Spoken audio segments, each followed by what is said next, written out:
Guys, வாங்க 18th sum பார்க்கலாம். If X man can do a piece of work in 8 days and X plus 4 man can do a same work in 6 days, then X is equal to what அப்படின்னு கேட்குறாங்க. X வந்து 8 daysல முடிக்கிறாங்க, X plus 4 வந்து 6 daysல முடிக்கிறாங்க. சரிங்களா?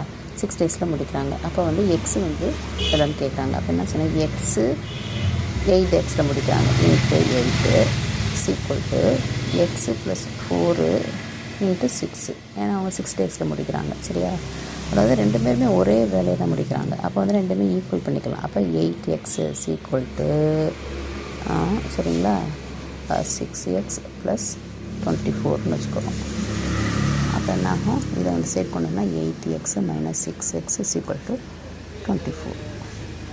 2x is equal to 24. அப்போ x is equal to 12.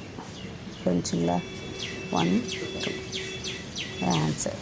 இது வந்து x is equal to 12ன்றது ஆன்சர். புரிஞ்சுங்களா கைஸ்? லைக் பண்ணுங்கள், சப்ஸ்கிரைப் பண்ணுங்கள்.